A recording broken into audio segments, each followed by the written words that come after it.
เคลื่อนไหวเข้ามาเลยหั่นน่ะเนาะโดยเพิ่นก็เลยว่าตัดสินใจยกเลิกพี่น้องเนาะยกเลิกช่วยเหลือ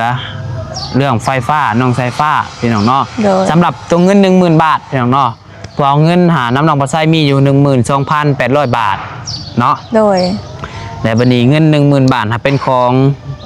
ผู้ใหญ่อีกท่านหนึ่งและเงินอีก 2,800 บาทเป็นผู้ใหญ่อีกท่านหนึ่งพวกมี2-3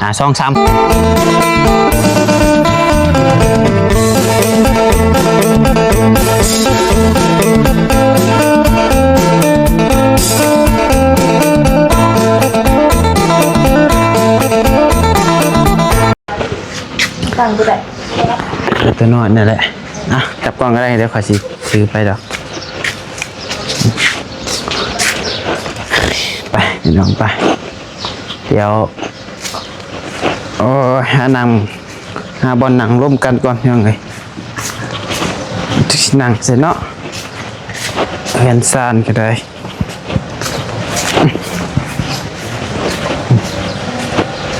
รถไทยเขามาไหวเฮือนแล้วพี่น้องไอ้พออยู่หน้าสมมติคุณอยู่แหละพอเถ่าอยู่ค่ะเอามาไหวพี่น้องไอ้ไทยให้เธอหน้าแล้วเดี๋ยวและมีแต่ว่าเสียพุ้ยเสียผิวเพื่อจังหวะกันไหมเสียงพอดีเทือนซ้ำจากเนาะได้ยินอยู่แต่พูดน้องขึ้นบักลายหนึ่งบัดนี้พอสิเต็มอีกเลยพี่น้องเลยเพราะต้นนี่ฮักบ่อนี่ผ้าไปจักก็มันฮักวะมันตั้งฮักเองเขาผ่ามันชี้ให้หน่อยเห็นบ่ทางหลกกับพายังติดเจ้ามีไปจักเนาะโอ้โหปลาเต็มมาเนี่ยยังไงเดินลังบ้านเอาไปที่บุกเอี่ยมให้ภาษาที่ฝึกจังหวะนี้แหละแต่มีคนหลักขึ้นไปจักหลักจะบุกเอี่ยมติดปลาลอยเต็มเลยพี่น้องเห็นปลาในหอยว่าวหัวปีนี้เฮงปล่อยลายพี่น้องเนาะสิปล่อยคายอีกปีนี้ปล่อยล้านบาทแล้วล้านขี่ของปลาพี่น้องปล่อยล้านเต็มผมบอกมันขึ้นมากผม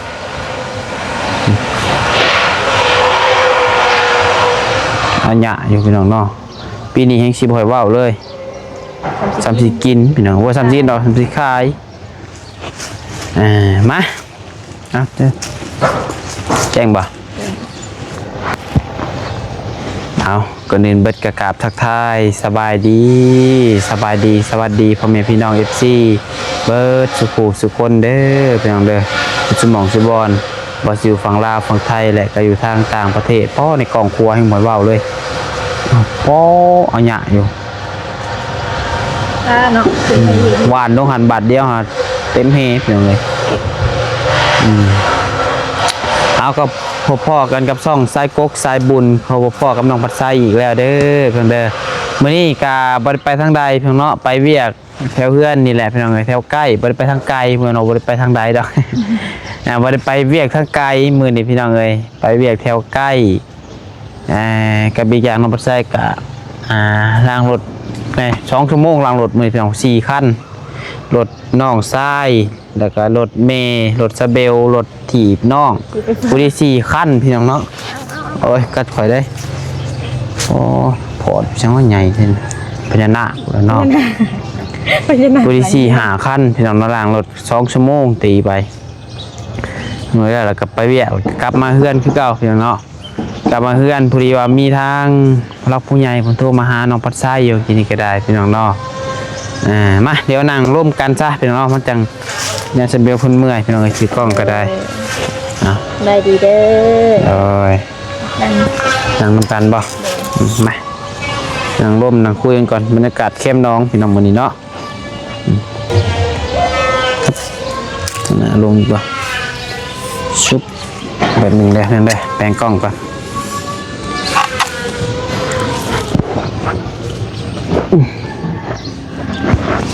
แจ้งอยู่เนาะอันสบายเสียอากาศโอเคพี่น้องเนาะวันนี้ก็แต่งตัวสีร้อนนิดนึงวันนี้พี่น้องเลยไปใส่ได้เนาะ ไม่ไปสิได้ดอกนุ่งซื่อพี่น้องเนาะแต่งเขาก็แย่งอ่ะเอาพี่น้องเราเข้าเรื่องกันเลยเพื่อบ่เป็นการซักซ่าเสียเวลาพี่น้องเอ้ยโดยพอดีว่ามื้อนี้เนาะทางมีทางผู้รักผู้ใหญ่โทรมาหาน้องปัดไส้เนาะก็คือโทรมาเรื่องไฟฟ้าน้องสายฟ้าพี่น้องเนาะเรื่องเอาไฟฟ้าเขาเพื่อนน้องสายฟ้าหั่นแหละพี่น้องเข้าใจอยู่บ่โดย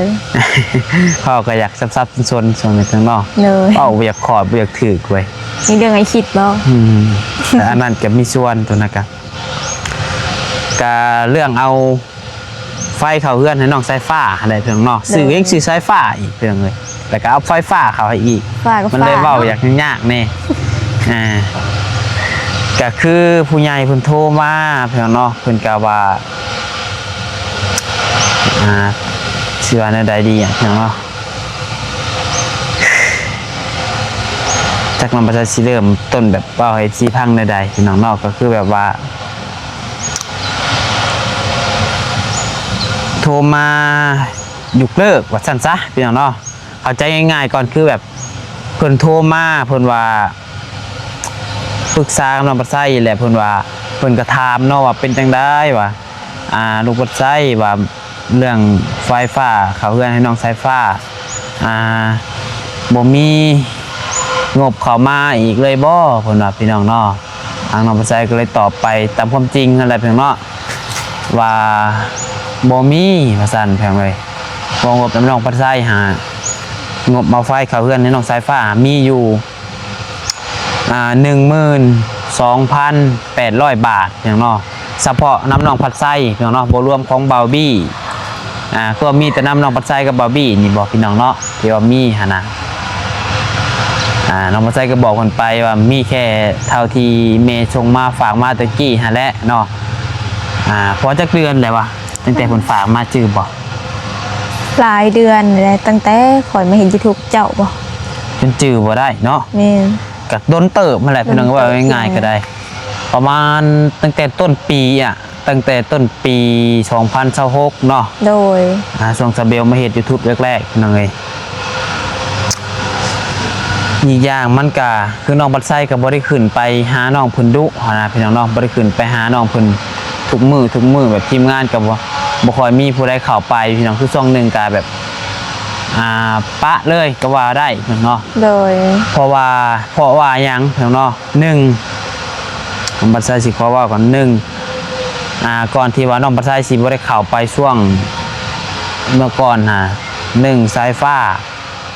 เริ่มดื้อเนาะบุญทวีก็เริ่มว่าบ่ฟังความเริ่มแบบว่า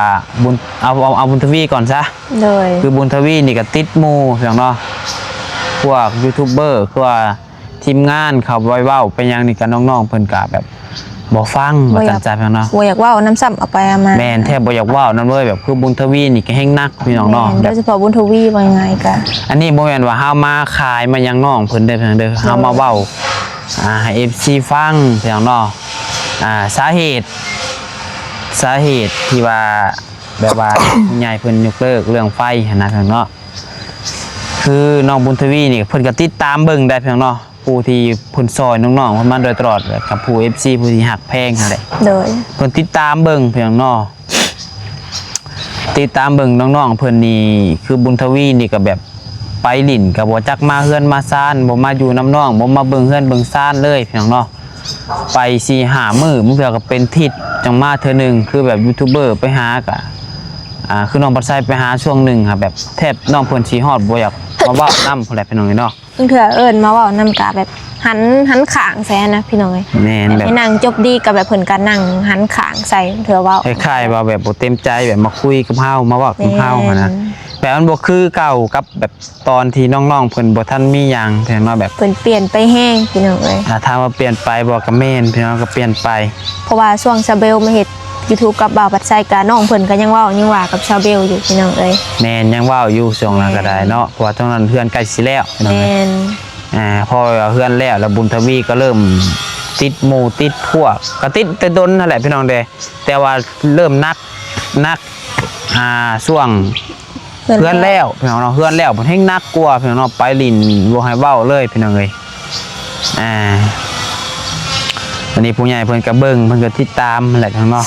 แล้วน้องบ่ใส่ก็ไปผู้ใดที่ติดตามผู้ใดไอ้นั่นก็คือสิเห็นพี่น้องน้องบ่ใส่ก็ไปบอกไปเตือนแล้วว่าถ้าหากว่าชื่อเจ้าอยากได้ฟืนได้ไฟ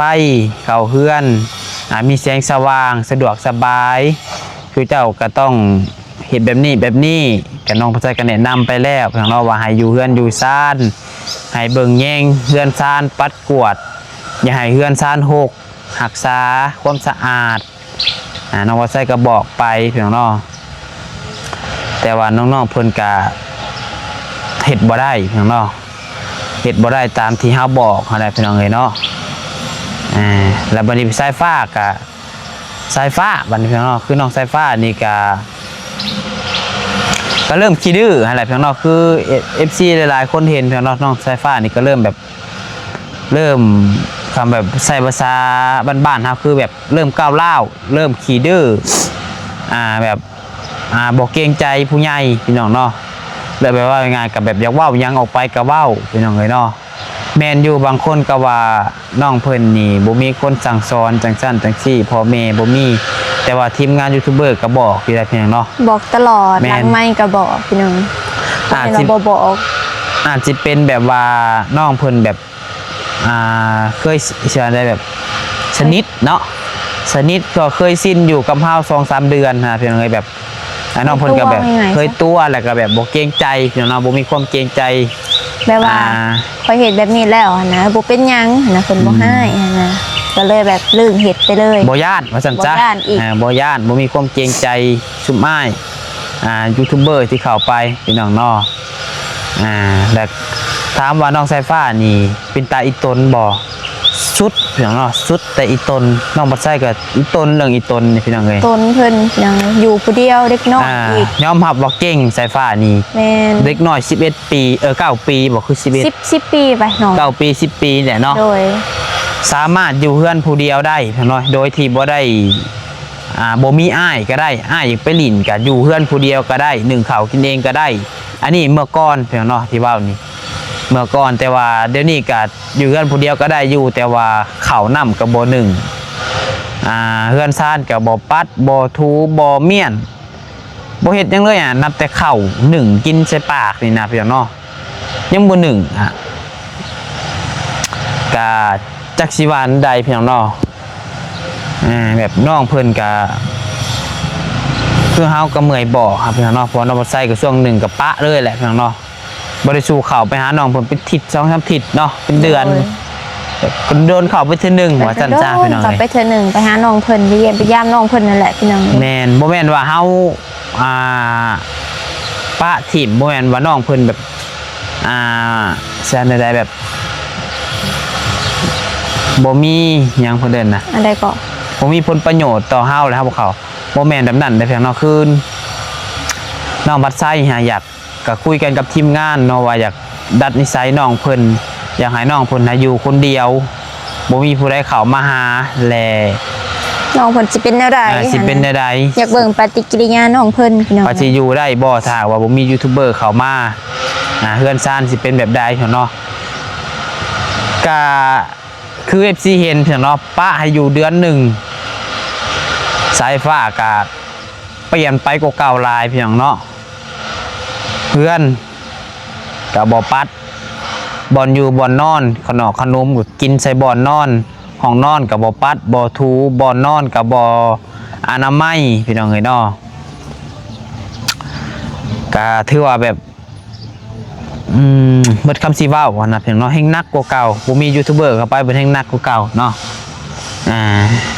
แต่มาบ่ใส่ก็เลยแบบสำหรับน้องบ่ใส่ค่ะบ่ได้คิดหยังหรอกพี่น้องก็แค่แบบคิดว่าน้องเพิ่นแบบเพิ่นได้จนสิ้นว่าซั่นจ้ะพี่น้องเนาะเพิ่นได้เกือบทุกอย่างแล้วเพิ่นก็ได้จนสิ้นและแบบเฮายังไปให้ก็แบบบ่มีแบบว่าสิหักษาเครื่องของคือตัวอย่างรถถีบพี่น้องเนาะซื้อให้บ่ฮอดเดือนเพแป้งให้เท่าไรเถื่อกับเพคือเก่าพี่น้องเนาะก็คือล่าสุดในคลิปวังกรก็เห็นรถถีบเพิ่นไป ปะว่าอยู่นอกอันแถวกกอันจะกก ว่า ยัง ของยังนั่นแหละ โดยห่างจากดินเฮือนเพิ่นก็หลายเม็ดอยู่พี่น้องถิ่มไว้นอกหัวเลยไกลเติบอย่างเลย โดยว่าง่ายๆก็น้องเพิ่นหาได้จนชินแล้วก็แบบบ่อินบ่หยังเลยนะบ่รักษาเครื่องคองเลยพี่น้องเอ้ยเนาะ โดย เนาะแต่บัดนี้ผู้รักผู้ใหญ่พี่น้องเพิ่นเห็นผู้ใหญ่เพิ่นเห็นเพิ่นก็เบิ่งหั่นแหละเพิ่นให้น้องปัดไซไปเตือนสายฟ้านี่เทื่อแรกน้องปัดไซไปบอกว่าสายฟ้าถ้าหากว่าซุมน้อง อยากได้ไฟเข้าเฮือนชุเจ้าต้องอยู่เฮือนรักษาเฮือนแล้วก็เบิ่งแมวเบิ่งหมาให้ดีๆเด้อเพราะว่าผู้ใหญ่ผู้ที่เพิ่นซอยนี่ก็หนึ่งเพิ่นอีตนน้องหมาน้องแมวพี่น้องเนาะเพิ่นซอยน้องสายฟ้านี่ก็ได้ถามว่าได้ย้อนน้องแมวบอกก็มีส่วนตัวนี้ก็ได้พี่น้อง เพราะว่า เนาะ เพิ่นแพงน้องหมาแมว แม่นคือแม่เล็กว่าซั่นซะเนาะแม่เล็กผู้ที่เพิ่นซอยน้องเพิ่นนี่ก็ก็ซอยหลายได้พี่น้องเนาะแม่เล็กนี่ก็เรื่องอาหารการกินแล้วก็เรื่องค่าไฟเรื่องบ้านนั่นนี่เพิ่นก็มีอยู่พี่น้องมีสมทบคือกันเพิ่นก็ซอยพี่น้องเนาะเพิ่นก็ให้น้องบ่ใส่ไปเตือนว่า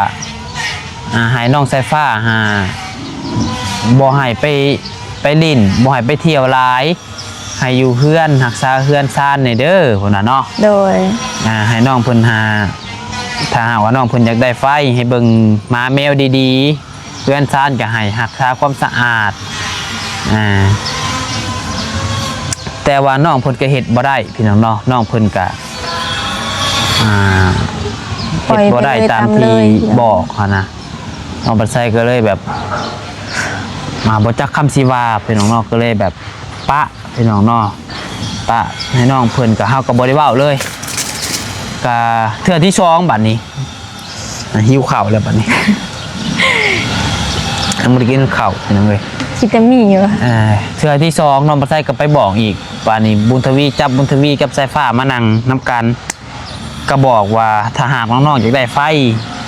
ทุกเจ้าต้องมันรักษาความสะอาดเทือนซ่านนั่นนี่ตามที่ FC เห็นนั่นแหละทุกเนาะ โดย น้องปัดไซก็บอก3เทื่อ4เทื่อเพิ่นน้องปัดไซบอกครับพี่น้องเนาะย้อนว่าอยากให้น้องๆได้ไฟฟ้าใช้สะดวกสบายยามฝนยามหยังมันก็สะดวกแน่ สะดวกคือใช้ไฟโซลาร์เซลล์ทำว่ามันใช้ได้บ่มันก็ใช้ได้อย่างเนาะ โดย แต่ว่ามันก็บ่ซ้ำไฟฟ้า บ่ซ้ำไฟฟ้าทาวรมื้อ แม่น เพราะโซลาร์เซลล์นี่หลักๆก็คือต้องการพลังงานแสงแดดแต่ แส ว่าง อาทิตย์ แม่นแต่ว่าช่วงนี้ก็คือใกล้เข้าหน้าฝนแล้วพี่น้องเอ้ยก็คือเริ่มบ่อยากมีแดดปานใดแหละถ้ามีก็มีแน่บ่มีแน่แล้วแต่อารมณ์ของฟ้าเลยพี่น้องเอ้ยก็ถ้าว่าแผงโซลาร์เซลล์หับไฟบ่พอก็บ่สามารถจ่ายไฟให้สระโทรศัพท์หรือว่าเปิดพัดลมได้พี่น้องเอ้ยมันก็จำกัดของมันอยู่โซลาร์เซลล์ก็ แต่นั่นแหละเนาะแต่วันนี้เฮาก็เมื่อยบอกเมื่อยเว้าพี่น้องเอ้ย เอ้ย ทำผู้รักผู้ใหญ่เพิ่นก็เบิ่งนั่นแหละเพิ่นก็เบิ่งทุกคลิปที่ผู้ใดที่เข้าไปหาน้องสายฟ้าเนาะบัดนี้ทางแม่ผู้รักผู้ใหญ่นี่แหละผู้ใหญ่ใจดีว่าซั่นซะ โดย เพิ่นก็ปรึกษาน้องปัดไซวาง 2-3 ทีก่อนพุ่นล่ะเพิ่นเนาะวางเดือนก่อนเพิ่นก็โทรมาปรึกษาว่าเฮ็ดอะไรดีลูกเรื่องไฟสายฟ้ามีสมทบเข้ามาอีกอยู่บ่น้องปัดไซก็ว่าบ่มีบ่มีเข้ามาเลยแม่ก็เงียบเลย เงียบหายไปเลย แล้ววันนี้แม่เพิ่นก็อ๋อสั้นก็ฟังไปก่อนเด้อว่ะฟังไปอีกจักเดือนนึงเนาะฟังไปเรื่อยๆจนมาฮอดมื้อนี้บัดนี้พี่น้องเนาะผู้ใหญ่เพิ่นก็เห็นก็แบบคือน้องสายฟ้าเพิ่นก็บ่เปลี่ยนแปลงตัวเองเลยพี่น้องบุญทวีก็บ่เปลี่ยนแปลงตัวเองแฮงนักกว่าเก่าพี่น้องเนาะนักไปหน้ากว่าเก่าว่าซั่นซะดื้อเนาะ โดย ภาษาบ้านเฮาก็ดื้อแฮง ตอนช่วงโทรศัพท์น้องเพิ่นเพก็คือว่าคล้ายๆแน่ว่าพอโทรศัพท์น้องเพิ่นกลับมาเป็นปกติก็เริ่มบ่อยากฟังพี่น้องเลย เห็นว่ายังบ่เฮ็ดเลยแหละคืออันซ่านตัวเองก็จนหมดขึ้นจนนั้นหมดสิหามไปก็ยังบ่ปัดพี่น้องเนาะว่าเป็นซ่านเลยได้พี่น้องเนาะเพราะว่าคือเห็นน้องบ่ใส่ไปมือล่าสุดหาป้อเฮือนบ่ให้เว้าเลยพี่น้องเนาะหมดไตนี่บ่อนอยู่บ่อนนอนนี่มีแต่ขี้ดินมีแต่หมดมีแต่ขนมพี่น้องเอ้ยน้องเพิ่นก็บ่ได้ปัดหมาแมวนี่ก็นอนนำกันเลยพี่น้องเอ้ย สียงหยัง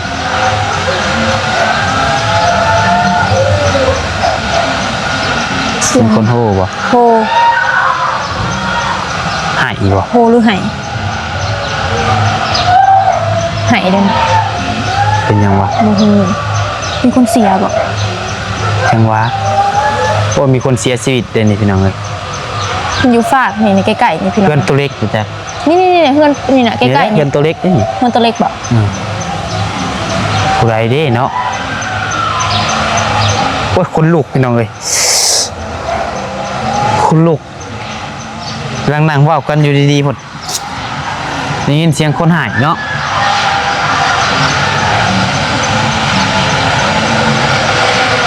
เสียงเพิ่นเห็นเพื่อนนี่ก็พอแห้งเลยพี่น้อง